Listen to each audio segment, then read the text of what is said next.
Leading the Nightline tonight, all 17 sports events of the 2027 SEA Games will be held in KUCHING. Minister of Youth, Sports and Entrepreneur Development, Dr. Sri Abdul Karim Rahman Hamza says the decision was reached not by the State Cabinet, but also by the SEA Games 2027 Committee. The decision was made by the committee after regional considerations including logistics, hotel ratings, connectivity facilities and international class sports facilities among other factors. Karim adds for national level sports, other divisions can also host the events. Malaysia will be the host for the 34th edition of the SEA Games held from 18 to 29 September. Sarawak is one of the four main clusters along with Penang, Johor and Kuala Lumpur. Among the events held in KUCHING include aquatic, weightlifting, basketball, lawn ball, bowling, esports, gymnastic, golf, cricket, archery, shooting, Muay Thai, petang, squash, taekwondo, tennis and wushu. Malaysia's achievement at the Thailand SEA Games should motivate stronger preparations for other major sports events, ensuring the country stays competitive and respected both regionally and internationally. On another posting on Facebook, Anwar extended congratulations and appreciation to all athletes, coaches and team officials for their discipline, sacrifices and fighting spirit. He attributed the success as the result of high discipline and continuous sacrifices by all involved to bring honour to the nation on the regional stage.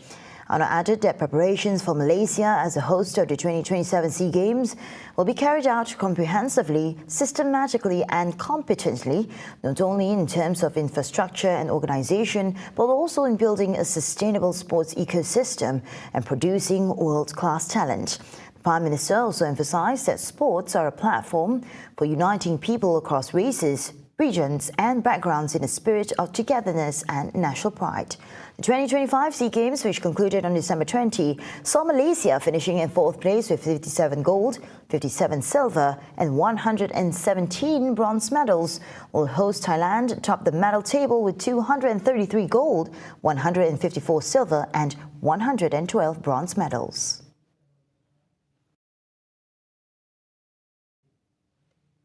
The courage of Malaysian humanitarian volunteers championing the flight of Palestinians in Gaza has become a symbol of the nation's steadfast commitment to universal humanitarian principles on the international stage.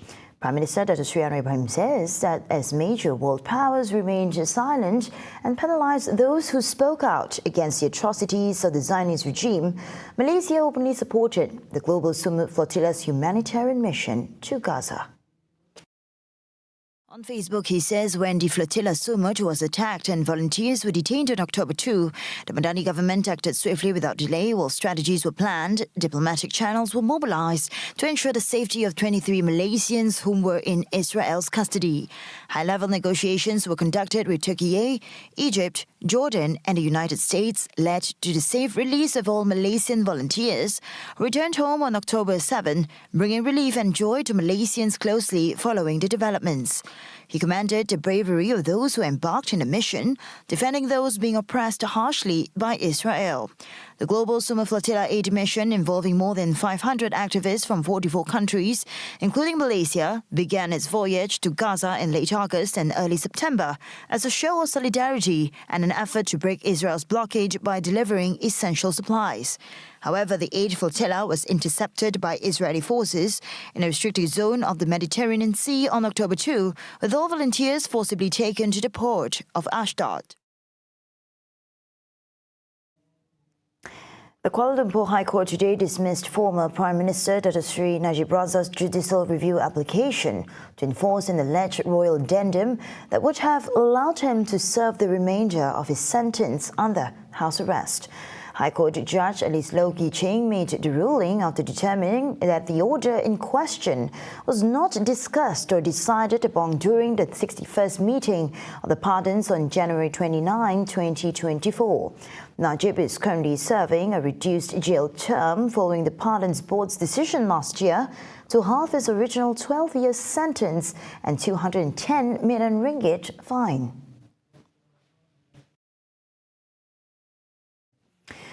Meanwhile, police have found 3 objects suspected to be improvised explosive devices or IEDs following a blast at Desa Palma Nilai this morning. Negeri Sembilan Police Chief Dato' Al-Zafni Ahmad says police received a report at 7:08 a.m. of the members of the public alerted authorities to a blast and the presence of scattered nails in a shop lot. In a statement today, he says a police team was immediately dispatched to the scene, with witnesses reporting that the blast was believed to have originated from a car. Subsequent checks at nearby residential units led to the discovery of 3 objects suspected to be IEDs at one of the premises. Police are currently tracking down the suspect involved and urge the public not to speculate, as this could hamper the investigation. He also called on anyone with information related to the incident to come forward and assist the police.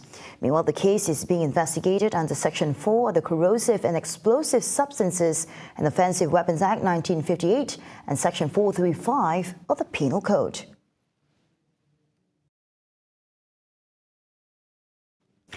CESCO has uncovered another case of electricity theft involving cryptocurrency mining activities at a single-story terrace house in Tudan, Miri. The statement on Monday was revealed that the illegal installation causes losses exceeding 9,300 ringgit per month. During inspection, the enforcement team discovered that electricity cables were directly connected from the main supply, bypassing the meter to power 13 cryptocurrency mining servers.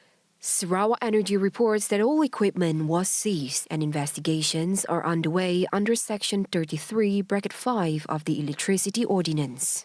If convicted, the offender could face a fine of up to 200,000 ringgit and/or imprisonment of up to 5 years. Sarawak Energy emphasizes that electricity theft not only causes financial losses, but also poses serious safety risks, including fires, electricity shocks, and infrastructure damage due to overloading and unsafe installations. As such, CESCO urges members of the public to report any suspicious activities related to power theft by contacting Sarawak Energy's Customer Care Centre. Investigations into the discovery of a woman's body found inside a bag buried at a house in Kampung Batu 4, Pedas Rembau are now nearing completion. Negeri Sembilan Deputy Police Chief SAC Muhammad Itsam Jafar says the main suspect, aged 51, was taken to the house last night to complete evidence for the case. No further arrests were made so far, and investigations are being finalized before the case is being referred to the Attorney General's Chambers AGC for prosecution. Muhammad Itsam said although the DNA results of the body would take about 3 months, police would still proceed with prosecution by taking into account the suspect's statement. The victim's identity has yet to be confirmed due to the decomposed conditions of the body, which is believed to have been deceased for more than 3 days. Media previously reported that the body of a woman was found inside a bag buried behind an unoccupied house in Kampung Batu 4 last Thursday. The woman is believed to have been killed at a house in Ampang, Selangor before her body was placed in a bag and buried at the village. The Magistrates Court today acquitted and discharged rapper Wee Meng Chi, better known as Name Wee, after pathology tests came back negative, prompting the prosecution to withdraw the drug-related charge. Earlier, lawyer Joshua Tay, representing Name Wee, says that since the pathology report was negative, there was no prospect of prosecuting the accused, and his client should be discharged and acquitted of the charge. Magistrate S. Arun Jyoti ruled this after Deputy Public Prosecutor Amrit Preet Kaur Arandawa informs that the pathology results were negative and the prosecution had withdrawn the charge.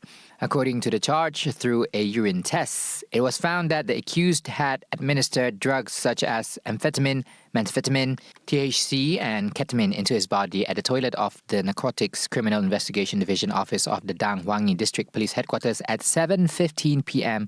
on October 22nd. He was charged under Section 15(1)(a) of the Dangerous Drugs Act 1952, which provides for a maximum fine of 5,000 ringgit or a maximum prison sentence of 2 years and supervision for 2 years and not more than 3 years if convicted. However, the man still faces a charge of possessing drugs suspected to be ecstasy, weighing approximately 5.12 grams in a hotel room at Jalan Kanle at 4:30 p.m. on October 22nd. And back in Sarawak, the transition of mass wings operations to Air Borneo will take effect on January 1, 2026, following the completion of the ownership transfer process under the sale and purchase agreement SPA signed between Malaysia Aviation Group (MAG) and the Sarawak government on February 12, 2025. MAG says in a statement today that Air Borneo will assume full legal and operational responsibility for all services previously operated by Mass Wings, including flight operations, customer service, and the management of all passenger-related matters.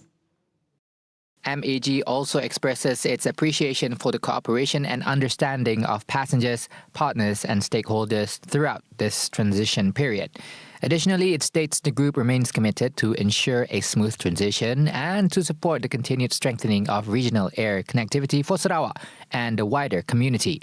Established on October 1st, 2007, Mass Wings was East Malaysia's first commuter airline created to address the air travel needs of Sabah, Sarawak, and the Federal Territory of Labuan.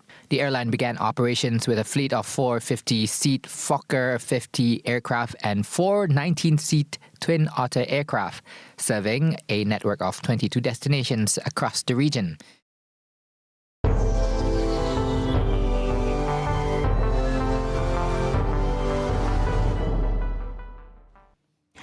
The U.S. Justice Department denies claims that the redactions in the recently released Epstein files were meant to protect former President Donald Trump. The release, which included heavily censored documents and images, sparked anger from Epstein's victims.